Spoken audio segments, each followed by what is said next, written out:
And number 14, recess at school. Because I would spend time with childhood friends talking about Pearl Jam and Tupac and Nirvana, Guns N' Roses or whatever band I liked or whatever. We would play with our Power Rangers and Ninja Turtles in recess time and talk about things we liked as a kid and not giving shit about life's troubles when you're an adult, which I'm going through at this point, at this stage, basically. Being an adult is pretty scary nowadays because it's strange because you don't know what you really want to do with your life, and it kind of creeps you out because you're getting older, but wiser too, but it scares you in some way because you want to go back to that time, like I mentioned, the 20 things I missed as a kid, which I'll get into like in the conclusion part. Number 15, if you lived in the Bay Area like I did, remember the Great Mall? The Great Mall was the coolest mall in the Bay Area. Now it's a boring middle-aged shopping center with a few things that catches the interest of kids, and they used to have the coolest arcade called Wonderland and the biggest record store, which unfortunately went out of business, and that's pretty much gone.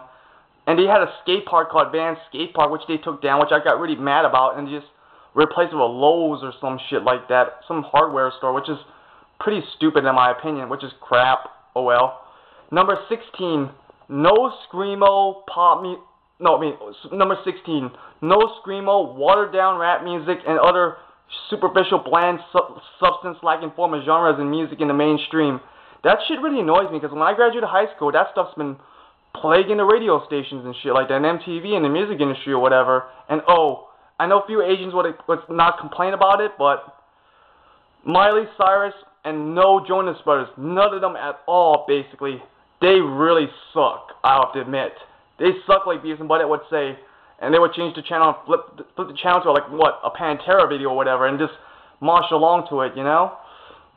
Number 17, I remember there was a time when we were before the internet, we had to do book reports and research papers by researching books and magazines at the library before there was even an internet to get information off a database like Google, like with the tip of your fingers, which was tough, but still, it was a really good invention and chore to do, basically, as a student growing up in the 90s in middle school. But now nobody does book researches anymore because there's the internet is here, and the internet is the tip of your fingers, that you could get information anywhere by just searching something on Google, basically, which is kind of a letdown, but unique in some ways too, which is good, but still awesome, pretty effective. But I just miss those old days, you know, with the traditional old days, you know what I mean? The 90s and 80s and early 2000s. Number 18, 4 letters, TGIF. You remember those shows like Boy Meets World, Family Matters? Although Family Matters had like those TV shows back then had really corny humor compared to like the humor we are normally used to as adults. But they did teach good morals, like not to say that Steve Urkel was not funny, but never mind the corny humor. Those TV shows taught us kids good morals and behavioral sciences, like solutions to everyday problems and fixing issues as growing up as kids. What the shows on TV teach us nowadays, like nothing.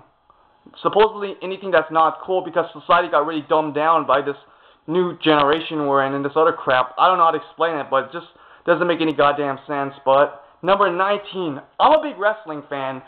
I remember a time when The Rock and Stone Cold ruled the WWE when it was called the WWF. What we called the WWF Attitude Era, when wrestling was the shit back then. You know, NWO, WCW, and the original ECW. But wrestling's still cool, but it just changed quite a lot since all my favorite wrestlers are not there anymore, except Edge and the Hardys boys, but Jeff Hardy just left recently. Christian Cage, Chris Jericho. Wrestling is still tolerable at this point if you're a huge fan like I am, but I just think it's kind of like changed quite a lot, really. It just doesn't seem like the old Attitude Era anymore. And number 20, last one. Before Rock Band and Guitar Hero, people would actually go out and buy a real musical instrument and at Guitar Center or a music shop and start a real rock band like I did back in the year 1999, 2001 or whatever, around that range, rather than just play a game and pretending I'm a musician myself. Yeah, those days were the shit, man. Like the song, what they say, those were the days. But I just really miss times when I was a kid growing up and the innocence of it back then, the excitement. Like being an adult is very strange because you're so confused what you want to do with your life. But like they say, life goes on. Life goes on. So, well, I'm going to go to the recording studio tomorrow, so with my band, Patrick Lou's band and Dexter Rotten. So, catch you later. Bye.